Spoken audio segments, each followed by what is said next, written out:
Hey yo yo yo! Salut les turfeuses, salut les turfeurs, bienvenue pour un nouveau pronostic de Benoît Requin. Ok, place au pronostic du quintet du mercredi 9 octobre direction Enghien pour le prix des Gobelins. 3 attelés, 2875 mètres, 15 partants, réunion 1, course 1.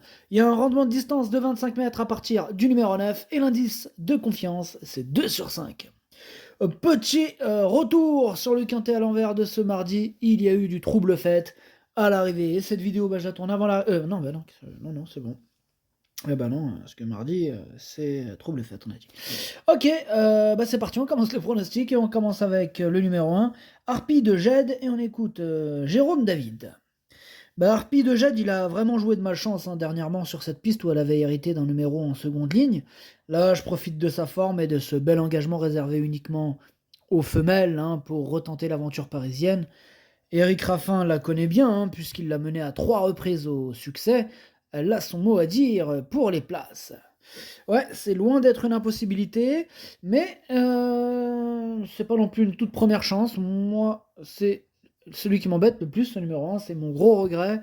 C'est lui mon cheval de complément, cas non partant, attention possible cassage en vue. On passe au numéro 2, Girly Victory, on n'aura pas les commentaires de l'entraîneur, en même temps c'est qui c'est l'autre, là, Junior Welpa, donc évidemment on n'aura pas ses commentaires. Enfin bref, amuse-toi bien aux cartes là. Ce numéro 2, lui non plus, je l'ai pas retenu, par contre c'est lui le chef et le capitaine de ma petite liste des possibles casseurs de tickets repérés, attention. On passe au numéro 3, c'est Fedamaro, et on écoute Romain Jajolet. Fedamaro n'était pas très à l'aise dernièrement sur la piste à main droite de Saint-Malo. De plus, elle n'a pas apprécié le déferrage des 4 pieds. Elle sera plus à son affaire sur ce tracé avec du confort. Elle sera donc plaquée mercredi. Bon, c'est sur l'herbe qu'elle a réussi à se mettre en évidence cet été. Cette course va surtout me permettre de mieux la cerner. Bon, en attendant que tu la cernes bien comme il faut, moi je ne la retiens pas. On passe au numéro 4, Annika Dulupin, et on écoute Antoine Marion. Annika Dulupin n'a pas été revue depuis 3 mois, mais paraît prête le matin. Bon, c'est pas une jument d'été. Elle évolue en très bonne condition physique. Elle a bénéficié de quelques soins. Bon, ici, l'engagement en tête face au sale jument est idéal. Elle est capable d'aller de l'avant. Si elle ne galope pas, elle est compétitive pour les premières places.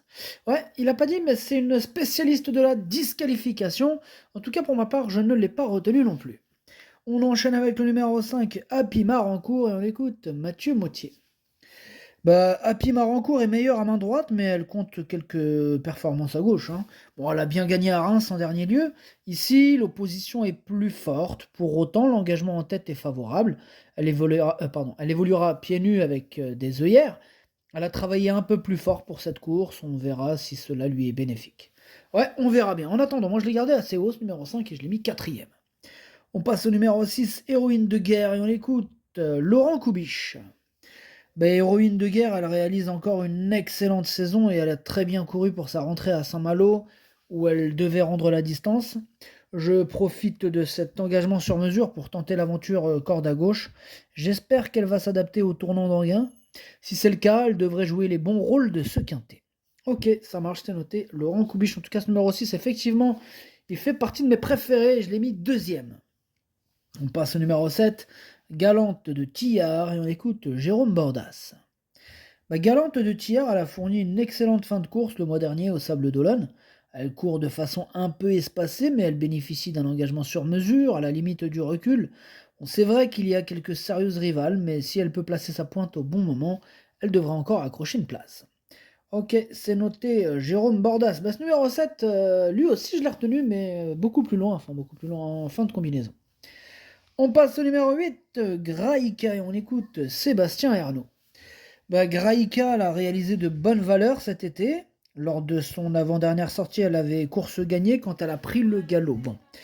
À son âge, cela peut encore lui arriver de commettre des fautes. Il lui faut affronter les 7 ans, mais elle ne peut rêver meilleur engagement au premier échelon. J'espère bien la voir à l'arrivée. Elle a bien travaillé et je pars confiant. Ok, ça marche. Pareil, ce numéro 8, lui aussi me plaît bien. Je l'ai gardé, mais en toute fin de combinaison. On passe au numéro 9, c'est Féline de Miranda, et on écoute Alexandre Réveillon. Féline de Miranda a très bien tenu sa partie dernièrement. Le but était d'être patient et de finir, ce qu'elle a très bien fait. C'est vrai qu'elle doit souvent se contenter de petites allocations, mais elle affrontait les mâles en dernier lieu et n'avait été devancée que par des 6 ans auparavant. À Anguin, je préfère lui laisser de tout petits alus au derrière. Pardon, de tout petits alus derrière. Elle peut encore s'immiscer dans le quintet. Ouais, et je le pense aussi, moi il me plaît bien ce numéro 9, hein. Je l'ai gardé. Attention, lui, il peut faire mal, je l'ai mis cinquième. On passe au numéro 10, For Loving You. On écoute Bernard Piton. Bah, For Loving You s'était fait mal au paddock cet été. Aussi, en dernier lieu à la Capelle, c'était une petite rentrée. Bon, elle avait besoin de cette course, hein. Si elle est sur la montante depuis, elle n'est peut-être pas encore au top. Bon, elle se plaît à Anguin et elle n'a que les juments à affronter, mais avant coup, je penche plutôt pour une petite place en la courant battue. Ok, bien noté, Bernard Piton. Bah, ce numéro 10, lui, par contre, je ne l'ai pas retenu. En même temps, faut pas tous les retenir. Il est à l'arrière de ma petite liste des possibles troubles faits. On enchaîne avec le numéro 11, Histoire moderne, et on écoute personne. Ah oui, on n'aura pas les commentaires de l'entraîneur, c'est Jean-Philippe Dubois, il est parti pêcher tout seul. Enfin, il a rejoint Captain Ian Barbro,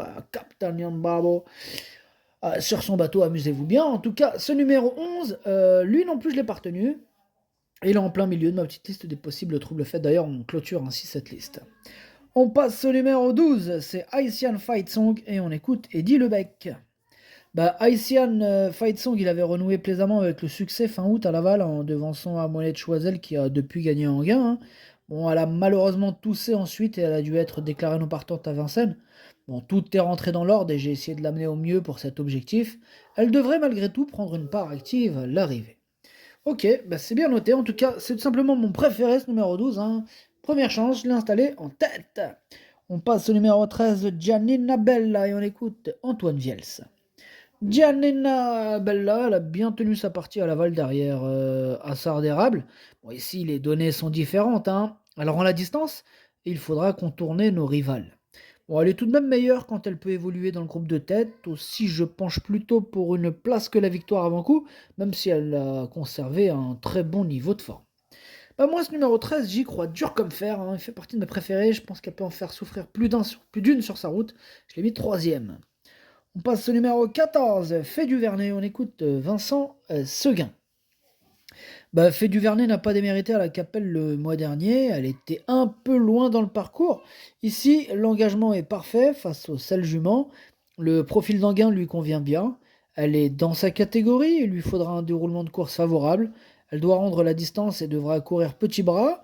Elle me satisferait en accrochant une place. Bah moi il me plaît bien ce numéro 14. Lui aussi je l'ai gardé, mais un petit peu plus loin que le précédent cité. Moi je l'ai mis sixième.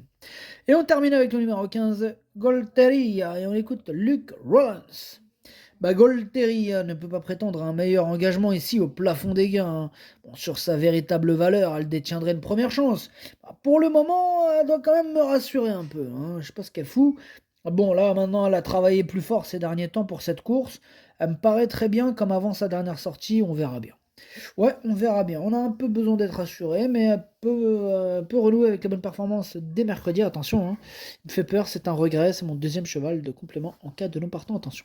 Le pronostic, ça donne 12, 6, 13, 5, 9, 14, 7, 8. Merci d'avoir suivi cette vidéo. N'hésitez pas à mettre un pouce bleu si la vidéo vous a plu. Pour accéder à tous mes tickets pour la course du Quintet, rendez-vous directement en description de la vidéo. À jouer avec modération. Bonne chance. Chopez-le moi. Ciao.